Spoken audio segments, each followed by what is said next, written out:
WhiskyJason here, whiskey from the viewpoint of an American in Germany tasting rare and exotic whiskeys.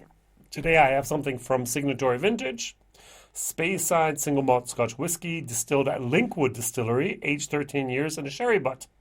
Now, caution, wait for it. Bum bum bum. Have you ever seen a whiskey this dark, 13 years old? Neither have I. Now, I actually know the person who selected this whiskey. His name is Michael Ricke. He calls himself the Whiskey Druid. Druid, I'm sorry, not droid, Druid. And he was self-employed for many, many years. And he actually built up his own independent bottling range called Bestram, called Scotch Universe, called Old Friends. And just recently, last year, 2019, he actually went into employment for a importer in Germany called Kirsch Import, Kirsch Whiskey Import. And so last year, he actually was in the Signatory Vintage warehouse and went through there and found this bottle or this cask and was like, bam, I want this. Now in Germany we have a certain dilemma, I'm going to call it, that people buy whiskey not because of the information on the label, but because of one single factor: color. The darker, the better. That's not true. But that's what many, many people are thinking at the moment. Now, let's do a little bit of the math here. We have 701 bottles. 701 bottles times 0.7, a cask strength, means 490 liters. A sherry butt has 500 liters normally, so that was an angel share of 10 liters in 13 years. No. So what does that mean? The legal requirement in Scotland is that the last cask has to be put on the label. Not the casks before that. And so we actually know that this was distilled on the 5th of December 2006. Who knows what type of casks? And it was bottled on the 28th of February 2020, right before the corona crisis started. And it was actually in a cask number 7. According to my my information, it was a sherry butt. What type of sherry? So what they did is actually they left some sherry in that butt, and then they filled that up with Linkwood that was distilled then on that date, on the 5th of December, and then ta-da, you have one of these lucky casks. Not each and every time does that result actually happen, and one is happy with it. So I'm going to compare it to something, and I had nothing better to compare it to than an Abelauer Abenau. I have the batch number 66 with the new design, and I just thought it would be great to just compare the two. So this is a pure Oloroso sherry cask. This is a pure sherry cask. Just looking at the colors here, you can see a massive difference. All right, even there you can see the difference here. And this is fairly dark, but this is just Coca-Cola. This is just not what a whiskey should look like normally. But hey, there's always the possibility to be, I'm going to say the word on steroids. So this is a whiskey on sherry steroids, okay? So 59.2, 58.5% alcohol by volume. This was originally Linkwood. Linkwood is a very delicate, floral, very, very, very, very soft whiskey. I like Linkwood. Ralphie likes Linkwood. We both know that Linkwood depends on the casks because the distillation process is so smooth and fine and floral and nice that the cask actually determines the destination of this product. And then they do something like this. Linkwood 13-year-old. Sorry. So 109 euros, 65 euros. So I can basically get 2 of these for 1 of these at the moment, all right? A batch, of course, is different than a single barrel, but that's the way that is. Oh, by the way, I did a little bit of further math. Not just the 10 liters angel share. If you multiply the 700 bottles by the price, which was 110 euros normally, you get a figure of, let's see if I can do this here, 67,000 euros. That is a heck of a lot of money for this one bottling. Take off half for VAT, value added tax, for exercise tax, for bottling, for transportation, for labeling, blah, blah, blah, blah, blah. So you still have about 36,000 euros left over. Never, and I'm going to say the word never, ever, ever, did they pay 36,000 euros for a 13-year-old Linkwood cask. 18,000 euros maybe. So that means, and I might be wrong, but they made about 20,000 euros profit on this one single bottling. Okay, let it just be 15,000 euros. That's a heck of a lot of money to earn with 700 bottles. Wow. But hey, you look at the market, you go, okay, would someone buy it for the 65 euros? Of course. Would someone buy it for 70? Yes. 80? Yes. 90? Yes. 100? Maybe. 110? Well, probably. Okay, that's our price. My wife is an optician with P. She sells glasses. There's a joke in the industry that says the father talks to his son, and the son asks, "Dad, when do I know what the price of the glasses are?" And he says, "You say 100 euros. And if they don't twitch, you say per glass. And if they still don't twitch, you say and another for the frame. And you know exactly what price you're going to play when they go." Oh. And there's no one twitched at a 70. No one twitched at 80. Some people twitched at 90, some at 100, and so 110 euros, no problem. That was actually where you could get enough people to buy this bottle, because in Germany, the rule of thumb at the moment is, which is wrong, the darker, the better. And that is definitely not true. All right, so I've talked for 7 minutes without even testing the whiskey. Now, the first thing that I realize in this whiskey is it's dead. I've never had a whiskey not smell like anything. I do get some alcohol, and I do get a little bit of a triacle. That's like a syrup, a dark sugar syrup, corn syrup.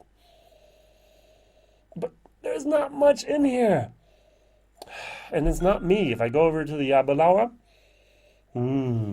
oh, I get a fruity, I get a butterscotch, I get red ripe fruit. I get a little bit of alcohol, I get a sweetness. This is fabulous. And over here,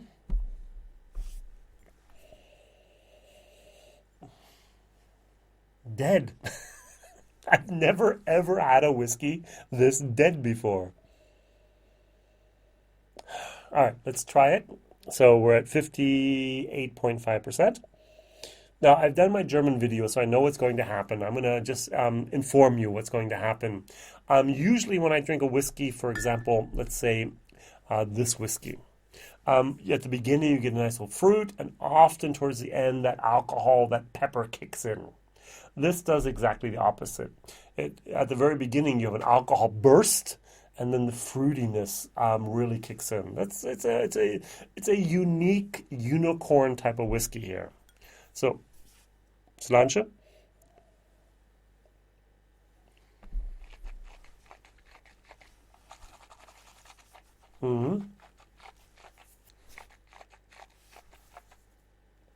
It gets hot, and then it's dark plum. It's dark blackberry. It's dark cherries. Dark cherries. It's not really a chocolate moment, but it's a creamy, it's like a dark cherry jelly. Almost a dark grape jelly. I like it. It's good. It's dead in the water in the nose, but it's actually a good whiskey. It's different, and the thing is, it's sweet. It's almost a tiny little bit too sweet. Now, to get a color like this, you have to leave some of the original sherry in the cask. It's a 500-liter cask. If they left 5 liters in there, I'd be surprised. If they let 20 liters in there, I would not be surprised either. You're not allowed to do that, but who knows? This was the last maybe 6 months, maybe 3 months only in the cask, and it gave that color. Is that color just from the wood? All right, going over here to the Aberlour. Cleanse my palate. This was one of my epiphany whiskeys. I remember the first time I ever tried an Aberlour, it was like, wow, that's hot. Oh, that's good. I was like, oh, this is so much. This is so fantastic. I don't know if you remember the first time you had an Aberlour, but it was like, oh, give me more. It's almost like the Stag Junior moment. Plap, plap, give me again. Hit me again, Jack. Mm. Mm-hmm.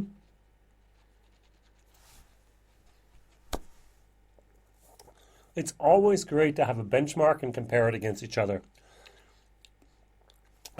There's an estrogens, there's a woodiness, and there's a dryness in here. And the fruitiness kicks in. Oh, this is really good. Which one do I like better? By much, no, but definitely. As I said, I can almost get 2 of these for 1 of these. This was a 701 bottle release, never to be there again. This was a unicorn type of whiskey. This was one of the lucky casks they talk about.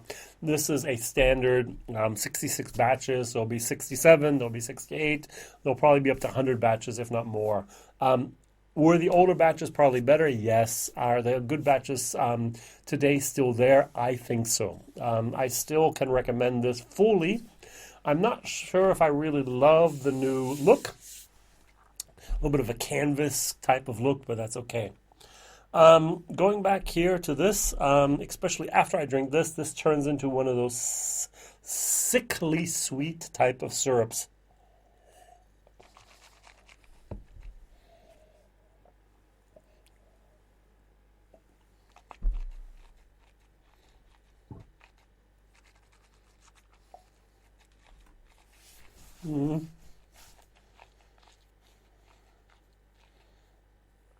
After a normal whiskey, this is almost too sweet. It's like a pecan pie.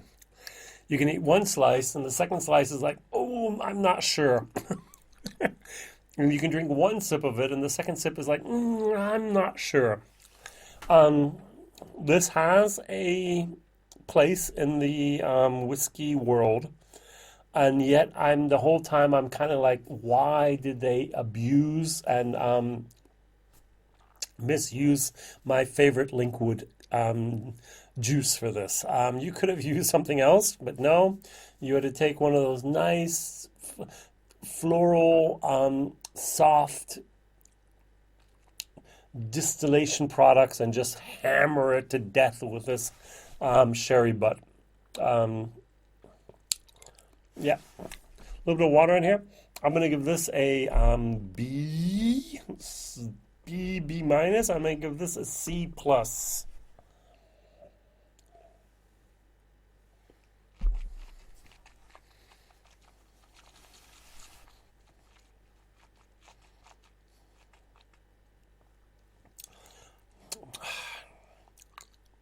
Sweet, very sweet, like a maple syrup type of sweetness in there.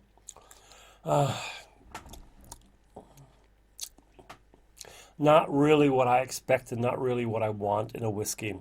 All right, am I cured now of my addiction to color? Probably not. Will I buy another or 2 in my life that are just based on the color of the bottle of the juice? Probably. Will I do it very often? Mm-mm. Every once in a while, will I become weak and go, ooh, look at that. Yep, click. Yep, that's what's going to happen here. Am I sorry that I did this? No. This is a hyper bottle over here in Germany. And I have a group of friends in my WhatsApp bottle share group, and they're really looking forward to this. This is one of the things that they're like, oh, yeah. and it's sold out basically within days online. All 700 and some bottles are gone, basically. I did find one shop where there's one, and another shop where there's three. But other than that, they're all long gone. Yeah. So, Signatory Vintage does weird things sometimes with the casks. I hope there will not be. I hope this is not like a president's, where we have more of these in the future. Especially in the nose, that really bothers me. That there's just like a white noise there that just doesn't really do anything for me. All right, thank you very much for watching. Please like, please subscribe, please tell others about this crazy guy over here in Europe tasting whiskey you will never ever find, probably. But I do like to compare it with whiskeys you can often find, so you actually have a benchmark and you know where to put it in the relationship to each other. Thank you very much. Like, subscribe, tell others. My videos come out a couple times a week, and you can always contact me at whiskyjason@gmail.com or write something in the comments. What is your favorite whiskey with what whiskey have you ever bought due to the color? That's the question. What whiskey have you ever bought due to the color? This was my whiskey that I bought due to the color. What other whiskeys have you actually bought just because the color was so fascinating? Thank you very much. Whiskey Jason here. Bye-bye.